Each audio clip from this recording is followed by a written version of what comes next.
Bismillahirrahmanirrahim. My name is Vera, and in this opportunity, I would like to present my preliminary findings of my research paper. So I have to share the screen first.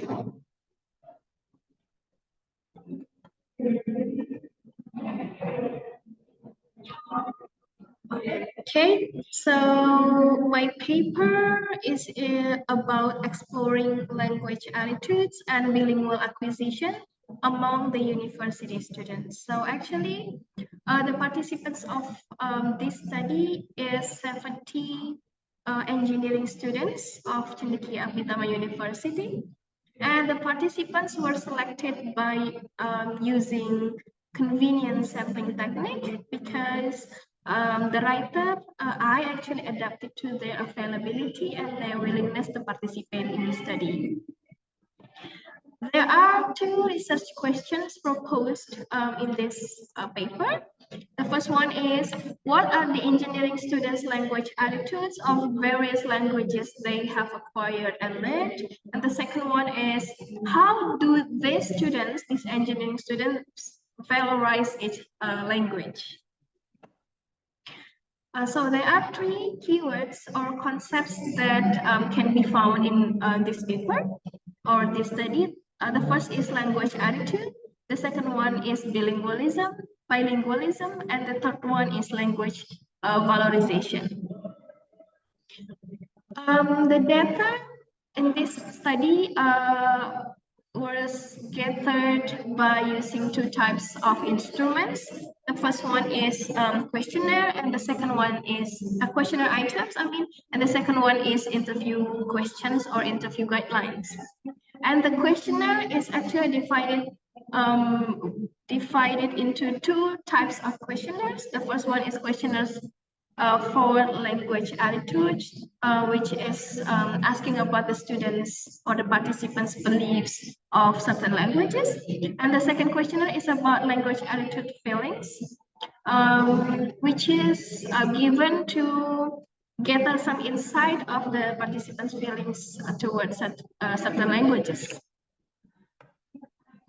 So there are several previous relevant studies, but then I only put three of them here. The first one is a study conducted by Stepkowska in 2021. The study examined the attitudes of bilingual spouses toward language and culture in order to examine the spouse's identity. And the second relevant study is conducted by Gomashi in 2022. The participants are different from Stepkowska. It is actually the bilingual people, and the age range is around 12 to 70. And the third relevant study is conducted by Huari in 2021.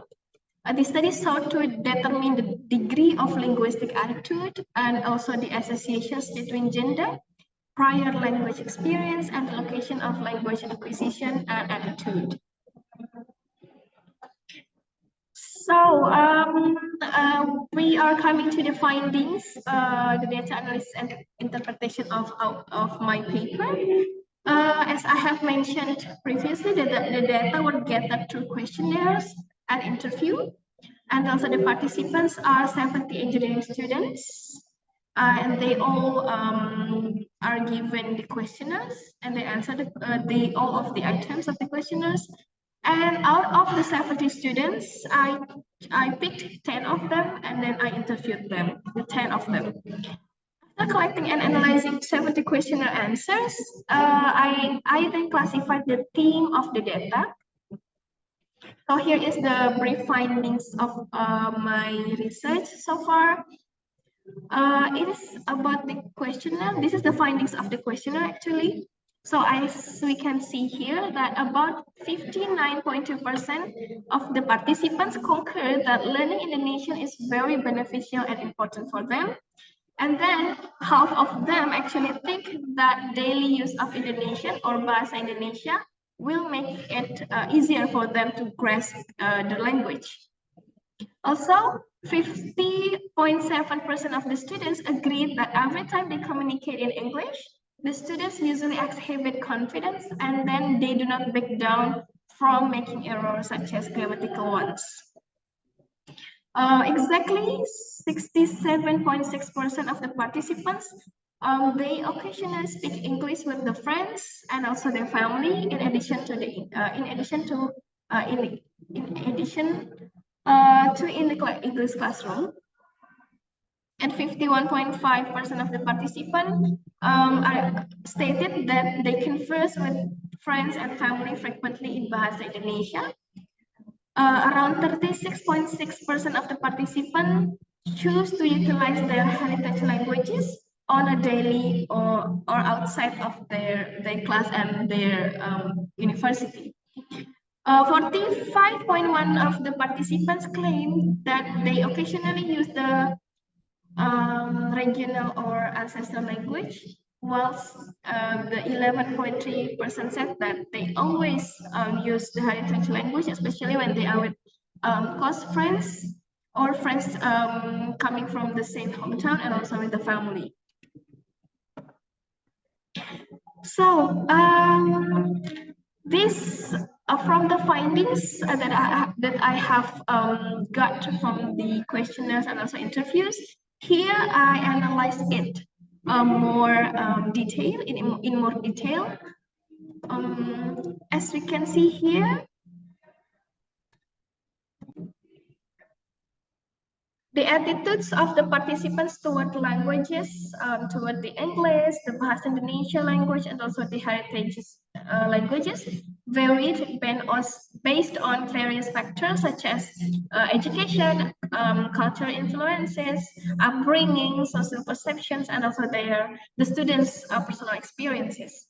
So here I actually put some common attitudes toward English, Indonesian, and local heritage languages based on the results and the data gathered from the engineering students. First one is English language. They actually showed a very positive attitudes, I get that many participants view English as a global language, and then it offers them so many opportunities for their future career, future higher education, and also for international communication. They also see English as a gateway to access the global resources, technology, and information, especially because they are the engineering students. So they really need English and they really need to understand English. The second one is as instrumental value.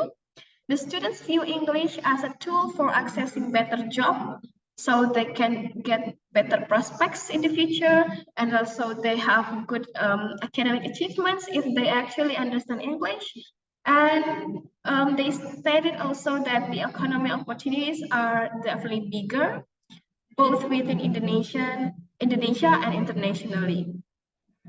And the third is they see English as a status symbol. The participants argue that proficiency in English can be seen as a status symbol, indicating that someone or some community have higher education, and also they are more sophisticated and more cosmopolitan. The last positive attitude that they show is like cultural influence. The participants argued that English language media, such as movies, songs, the games, the internet, or whatever the English resources that coming from the media and especially the internet, can actually contribute to a favorable perception of the language among the students. And the second data analysis is for the Bahasa Indonesia or Indonesian language. There are three types of positive attitudes shown by the students, the participants. The first is pride and identity. Students are actually very proud and they take pride in their ability to speak their national language very fluently. And then most of the students have a positive attitude toward Bahasa Indonesia, as it is essential or important for their education, for the governance, and also for the unity of the nation. The second one is cultural connection. The students associate Bahasa Indonesia with their cultural heritage, history, and also national identity. And they also view Bahasa Indonesia as an important or essential part of their identity and cultural heritage. The third one is they show Bahasa Indonesia as comfort and familiarity.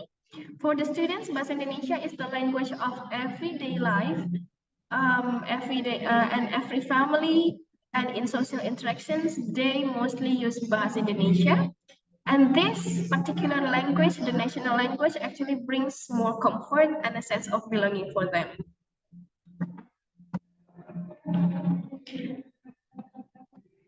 Next is the attitudes of the participants toward the local or heritage languages.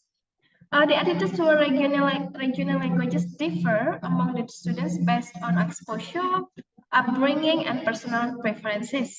Some students or some participants prioritize them for preserving local traditions, while the other participants have another point of view, which is to see the language as less practical for wider communication. I classified the attitudes shown by the students into four attitudes, type of theme of the attitudes. The first one is cultural heritage. Some students hold positive attitudes toward their regional languages, and they consider the language as a significant part of their cultural heritage and identity.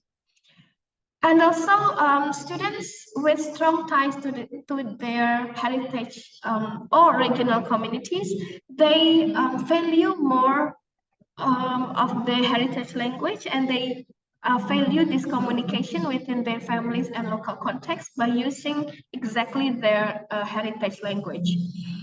The third one is emotional connection. So some students have positive attitudes and consider the heritage or regional language as the carriers of their family traditions, cultural practices, and also it shows their unique identities, which is tied to the specific regions or ethnic groups. And the last is preservation efforts. These students are actually aware there is a growing awareness among the students about the importance of preserving, protecting, and revitalizing local languages to maintain the cultural diversity, the uniqueness of their culture, and also the heritage of their culture.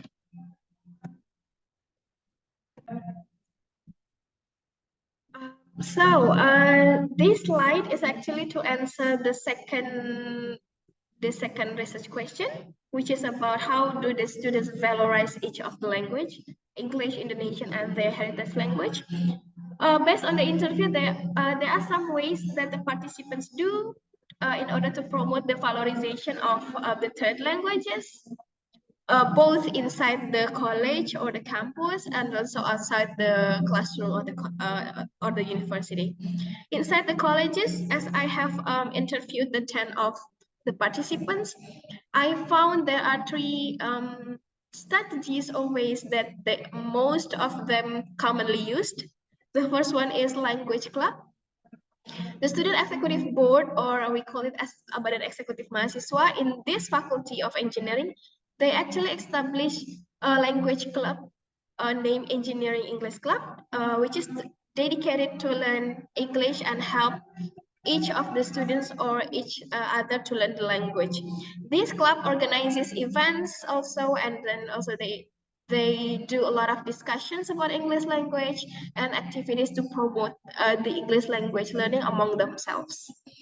The second one is multilingual events. Based on the students' explanation, the university has actually tried to organize multicultural and multilingual event, showcasing the diversity of languages and cultures within the college, such as performances, exhibitions, and presentations in various languages. The third one is language workshop. The university has actually conducted workshops at least once a year that focus on enhancing language skills among the students. Okay. For the outside colleges, I mean the ways of how do the students valorize each of the languages. The first is community gathering. There are some participants who join the local student community, or which means that the members are college students who come from the same area of or the village, and this community. I mean, the members are not only from the Cendekia Abditama University, but like from different universities around Tangerang, actually. And then by joining this community, the students have more opportunities to use their regional languages and also enrich their the culture, and they feel more comfortable inside this community gathering. The second one is cultural festivals. Some students stated that they sometimes visit cultural festivals and participate in that festivals. They can they stated that they showcase traditional dances, such as the Saman dances and music, food, and language-related activities to the wider community, which is outside the university and the classroom. And the third one is language volunteering. As I interviewed them, there are few students who are active to volunteer as language tutors and also mentors, especially English language tutors. For those who ask for those who need the students, and this could be done through online platforms. And the last is digital platforms in media. Many students practice their English through social media, blogs, podcasts, and also YouTube channels to create content in English. In these platforms, the students share their experiences, their stories, and also a lot of discussions, hot topics that is around them in both English and Bahasa Indonesia, or sometimes they mix the language too.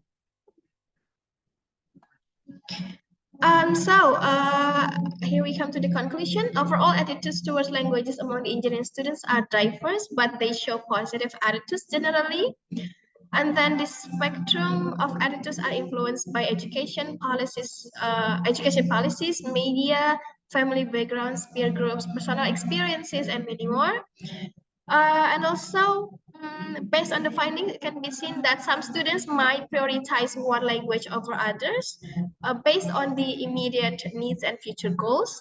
And by engaging in various activities both within and outside the university and in the classroom, the participants can actually contribute significantly to the promotion and appreciation of the three languages, English, Bahasa Indonesia, and regional languages in their communities. Thank you very much for watching my presentation and listening to my presentation. Hope to see you in this bilingual class. Thank you.